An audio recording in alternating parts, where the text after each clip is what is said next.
Want to know how to make the most out of your trip to Halloween Horror Nights and also how to save a few bucks in the process? Stay tuned to find out.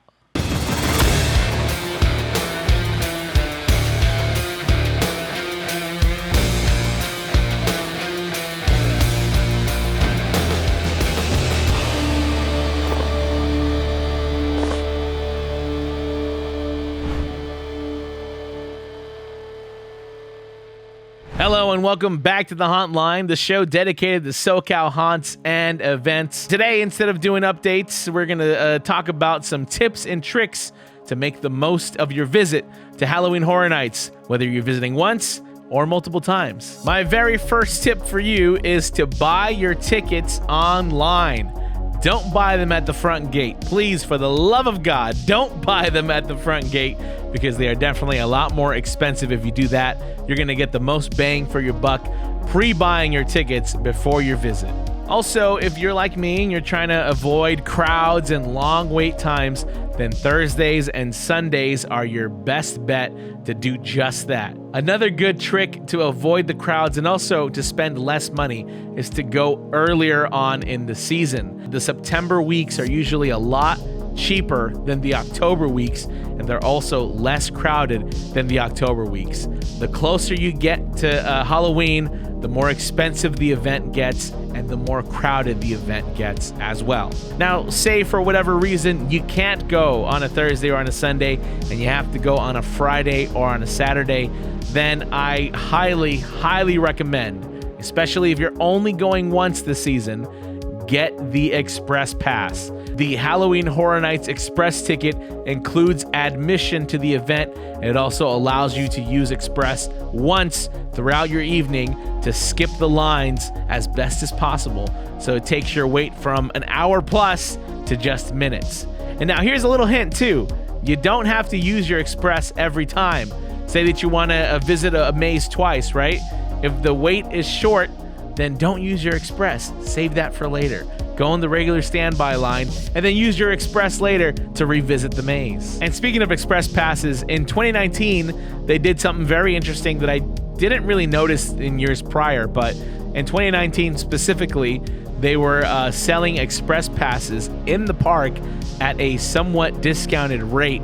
So if you are at the park and you're there for a couple hours and you're realizing that the wait times are very long, keep an eye out because there's usually somebody standing around a kiosk that is selling Express passes. Now, say for whatever reason you're visiting the park and you weren't able to get Express and you're there on a night that's a little more crowded, it's going to be a mission, but I highly recommend that you stick it out into the late night hours of the theme park.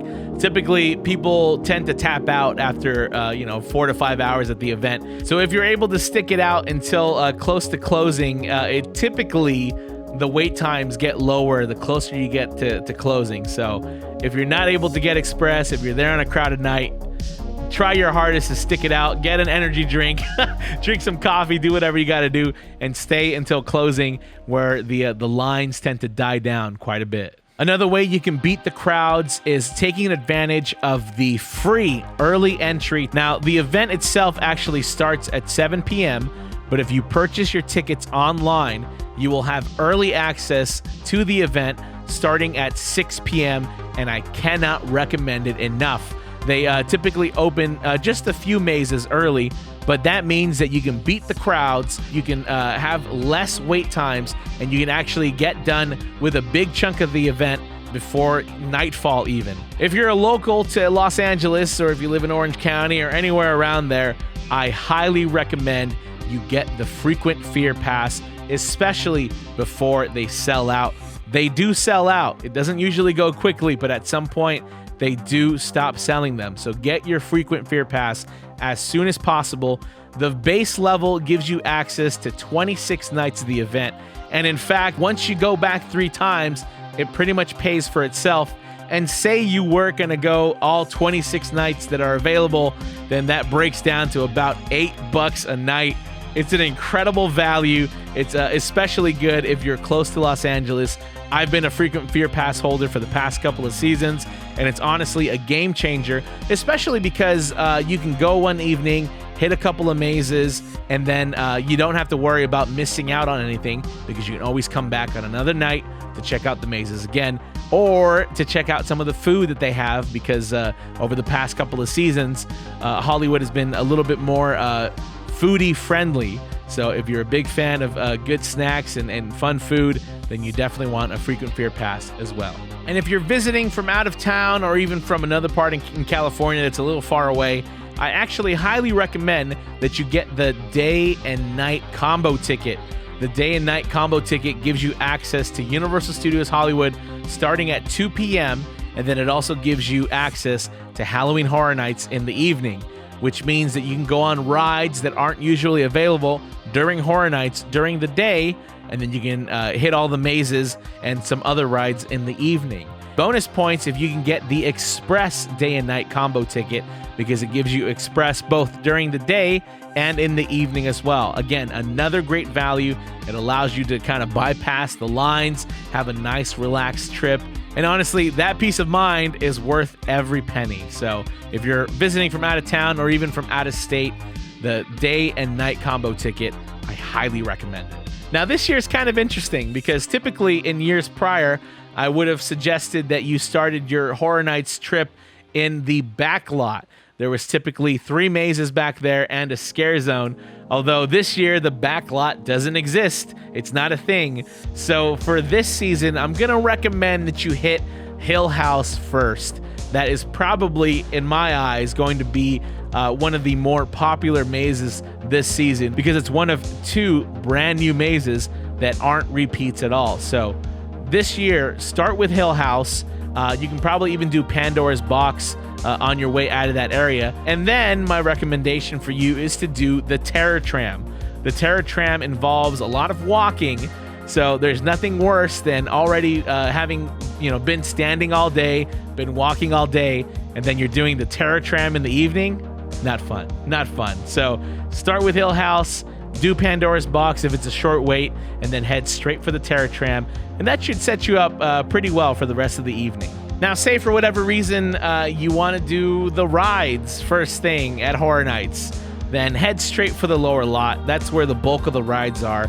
In fact, Jurassic World and The Mummy do tend to get a longer wait as the evening goes by. So if you're there to do the rides, head straight for the lower lot. That's where you want to be. But here's another tip. Bypass the rides as much as possible.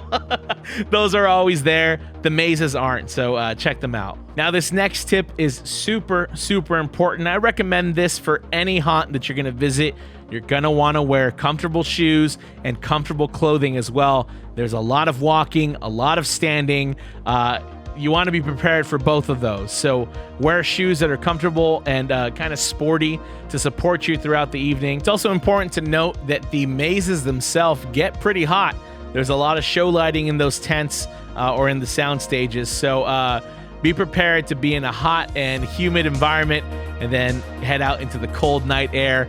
If it gets cold, sometimes it doesn't. So you'll want to be as best prepared as possible with your outfit for the night. And my final tip to make the best of your visit, and specifically if you're feeling extra bougie, and if you have the money for it, which in that case, why are you watching this video? But if you have the money for it, the RIP tour, it's pretty pricey. However, it does include a lot.